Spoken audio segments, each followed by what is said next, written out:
Let's bring in Democratic strategist and News Nation political contributor Kurt Bardella and Republican strategist Alex Zdan. Good morning, gentlemen. Michael just mentioned some of the Republican response. We talked about Republican Senator Lindsey Graham was once an ardent supporter of Ukraine, even asked for Putin's assassination once. Here's what Senator Graham said on Friday, and I'll talk to you guys on the other side. What I saw in the Oval Office was disrespectful, and I don't know if we can ever do business with Zelensky again. I think most Americans saw a guy that they would not want to go in business with. The way he handled the meeting, the way he confronted the president was just over the top.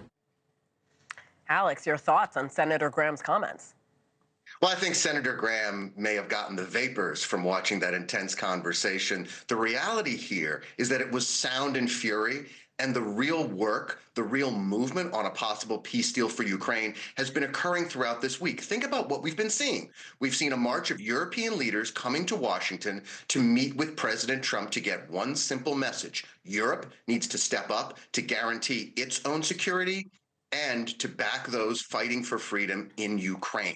That message probably would have been the toughest to make with President Zelensky, obviously, because his people, his soldiers, are the ones doing the dying. His nation has the most to lose. So that's why this confrontation got so explosive. And I have to say, it appears to me that Zelensky made a tactical error trying to negotiate in front of the cameras with Donald Trump. Trump bit back as he does, and the smackdown happened. Zelensky actually said on Bret Baier later that night, he thought it was a bad idea for the media to be in there. Zelensky says that wasn't his choice at all. That's what President Trump did. Kurt, I have to ask your take here. Well, I think that if Donald Trump and J.D. Vance, Marco Rubio, Lindsey Graham thought that the person who literally stared down death in the face 3 years ago, remember when this conflict began, nobody thought it would last very long. Everyone predicted that Russia would frankly wipe the floor with Ukraine and Zelensky would likely be killed. He didn't blink. He didn't hesitate. There was no consternation. There was no begging to Putin. There was no, giving up anything. He has been nothing but resolute, and in my opinion, heroic. So if anyone thought that that guy could go into the Oval Office and literally bend the knee to Donald Trump, they don't know who they're dealing with. And I don't expect that people like Rubio and Graham and Vance and Trump, who frankly believe in no core ideology of any kind, have no actual true convictions other than the pursuit, acquisition, and maintaining of power, understand someone like Zelensky, who does have very deep core beliefs that have driven him through this entire conflict over the last 3 years. I don't think it computes. And I think what you saw was a leader.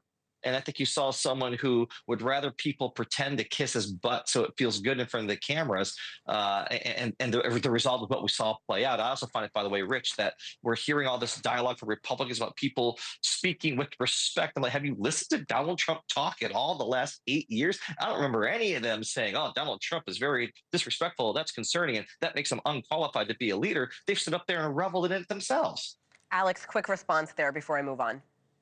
I think my money is going to be on the guy who got shot and then got right back up again and did half a rally. I think that that guy is a pretty brave guy, too. Look, this is not about comparing big boy pants. This is about big issues and making sure the killing ends. And I think that the Europeans stepping up and providing aid for Ukraine and engaging in a real peace process, possibly including Turkey, is the way to go forward here. And that's what President Trump wants. Alex, how do we get these two leaders back to the negotiating table? Well, I think that President Trump is going to try. I think that the leaders you need to get to the negotiating table are Zelensky and Putin. And again, this is a process that the Europeans need to lead the way on. We saw Keir Starmer, the Prime Minister of the United Kingdom, yesterday, within hours of the Oval Office confrontation, had spoken to both President Trump and President Zelensky. I think that someone like Keir Starmer, someone like Turkey's president, is a person who can step in and engage all of these leaders because everyone needs to get on the same page. This war has become a proxy war between the United States and China. That's what people are missing here. This is not just about Ukraine versus Russia. It's not about America versus Russia. It is about the United States backing the Ukrainians and the Chinese backing Russia. And President Trump is trying to right-size our competition against China, focus on China. And that's what peace in Ukraine will allow us to do. Let's move on to the administration's efforts to cut waste. Federal employees waking up yet again to a new "what did you do last week" email. Now, reports say this will happen weekly. This approach is coming under fire for how some federal employees feel they're being mistreated. Alex, at what point could this method become a political liability for Trump?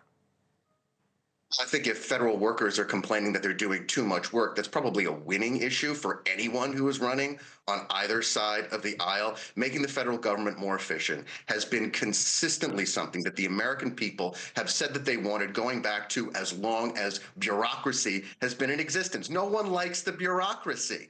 Obviously, there are different ways to take a look at this. I think the cabinet secretary should be leading here, but no, I don't think making federal employees more efficient is a liability for anybody. Kurt, what do you think about this weekly email that these federal employees will be getting?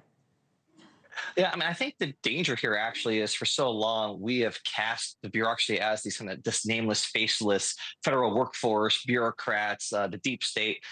What this is doing, it's actually starting to humanize and put names and faces and real stories to the rhetoric, and people in various locations and states know a federal worker that lost their job, that whose family now is in financial jeopardy. It's beyond just DC bureaucrats. We're talking a ginormous federal workforce that includes postal workers, that includes veterans, that include, there are 1,100 veterans who have lost their job because of this. It's becoming a little bit more tangible, and some of the core services the federal government provides that most people don't even realize, like the National Weather Service, are also in jeopardy. This is getting very real, very quick, and the more personal it gets, and the more stories and individual stories that come out, the more it's less about this nameless, faceless bureaucrats that everybody agrees, like no one likes, everyone is against. That narrative is starting to change a little bit. It's why the Republicans in Congress are canceling other town halls. Kurt Bardella, Alex Zdan, we really appreciate it. Thank you. Thank you. Have a good one, Hannah. You too.